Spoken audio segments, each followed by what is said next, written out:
you for joining us. You are Head of Elite Football for Girls and Women. Why don't you tell us a little bit about your role?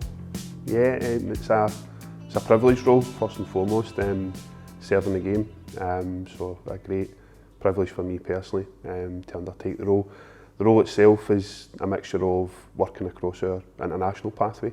So from the entry point, from assessing our talent potential from the age of 11 to 14 for our under-16s, right the way through the international pathway to under-23s and then senior women's national team, the transition. So the role varies. There's some club and regional development involved in it.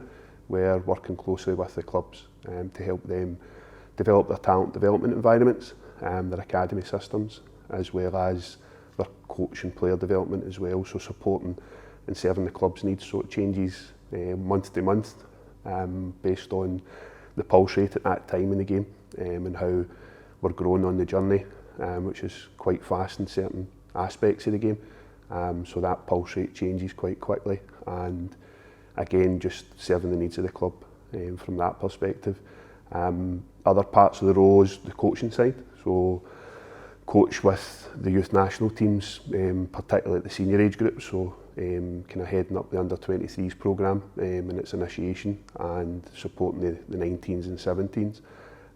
But also we've changed how we coach across the youth national team pathway, so we're all, one of the key aspects when I first came into the role was understanding that we needed an improved identity of playing and a framework towards a game model, which linked into the identity of the nation and obviously the future game as well. So we now work across all the age groups as coaches, so we're not in a silo where it's just 16s head coach and only works at 16s and vice versa. We're supporting each other and learning, but also with that brings an advantage that we work with all the players.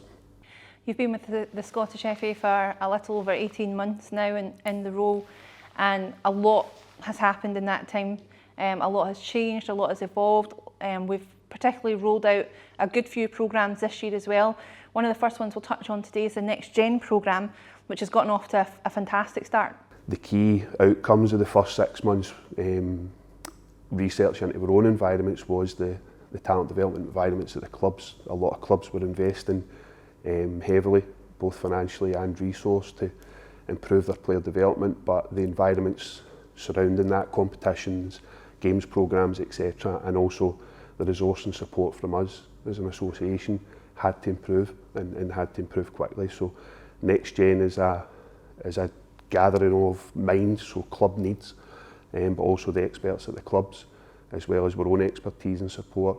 We've taken time through consultation with the clubs, so 6 months consultation, a 6-month pilot programme last year, which has then informed a lot of our decisions to now form the first full cycle of NextGen, which started 2 weeks ago.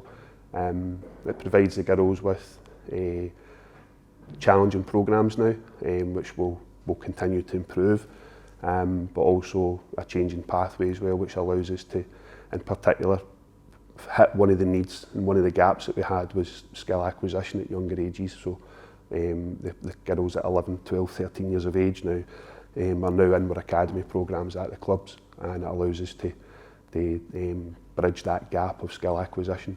Very exciting programme. We look forward to it growing. Alongside that, we also run the emerging and developing talent pathways. Just give us an idea of how that differs to what NextGen does.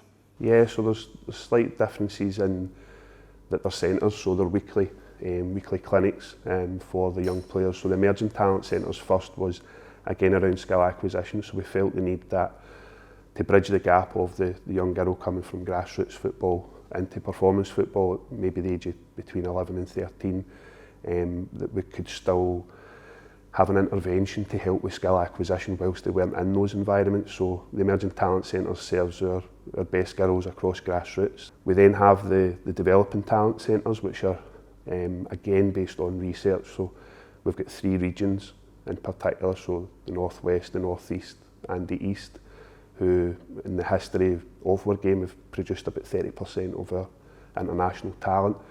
They don't have strong performance club activity. So whilst a lot of environments and clubs are investing that money and resource, and you see the acceleration, particularly across the Central Belt clubs, the clubs in these regions are still a wee bit behind in the growth of their programmes and development. So we felt the need for the association to refocus our programmes and provide support to those regions. So the 3 developing talent centres, at the moment we've got 32 players combined, and those are girls aged from primary 7 to S3 who, if they were close to a performance club, we would envisage through our talent identification that they would be part of that environment, so to ensure that they don't miss the opportunity for their own talent potential to be developed. We've got weekly workshops and education as well as on the pitch. They're on the pitch for an hour and a half with international coaches, including myself and the other head coaches within the youth national team pathway, and they also get athlete development sessions in there as well. So through partnership with Sport Scotland and a couple of the centres, we provide strength conditioning and athlete development as well. So hopefully that allows those young girls in those regions to bridge the gap and be considered for our entry point at under 16s. And you mentioned talent identification, and this month we have 3 talent ID days rolling out. A couple have already happened. Just give us an idea how they've gone so far this month, and the purpose of the talent ID days as well. Again, when I first came into the role 18 months ago, it was quite an easy one where we didn't have a strong talent identification process, and we'd lost focus. So the first enhancement was to get feet in the ground. So we've now got 6 scouts who work across the country, and they work specifically within their expertise of kind of 11 to 14 and then 15 to senior, and that transition age to the senior level. So we've now got a real understanding, a better understanding of the talent pipeline throughout the country. So we know where the future talent is coming from, so we've got a good understanding there, but certainly the talent that can break into our youth national team pathway, we now have a real understanding.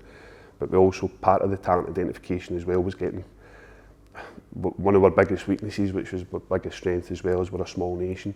So actually bringing everybody closer together again, something that was in the game in the past, and we'd lost that as well. So we're really close with the clubs. So part of talent identification is the clubs letting us know, but the clubs also, a lot of their expert staff work with us regularly now in the national teams, and that allows us kind of organically to grow together, but also inform talent identification. So if our young girls are performing well, we should find them very quickly now.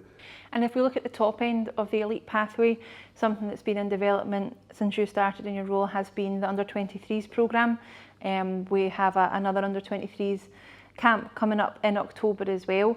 Lots of exciting things ahead for the under-23s age group, isn't there?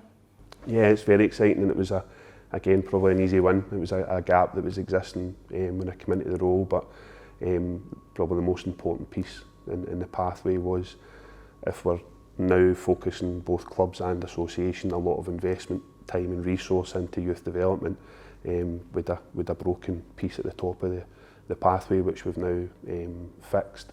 The introduction of the programme last year saw us deliberately, so as part of my focus is to make sure that we get minutes against what we call category A nations.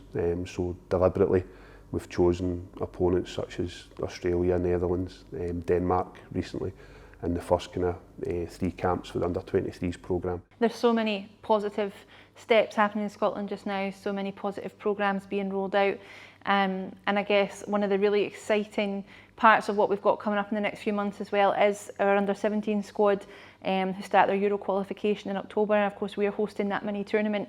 A squad full of great talent, bright talent, and something that we're really looking forward to in the coming 6 weeks. Yeah, it'll be a good challenge for the girls. They've performed, the squad last year had performed very well, both on and off the pitch. I think their club development, their own personal development, but also working with Pauline last year as well as head coach, and being one result away from potentially qualifying during the last cycle for the Euros. That squad obviously goes through a change because it's a dual age band, so there's a slight change in some of the athletes, But the exciting thing from last year was that it was a very young under-17s, so those girls now, we've seen a lot of them now playing for first teams this season, so the year that they've had with us under-17s as well as at their clubs, it's projected them to either breaking into first team environments at the age of 16 or actually cementing themselves within their first team environment and actually playing week in, week out.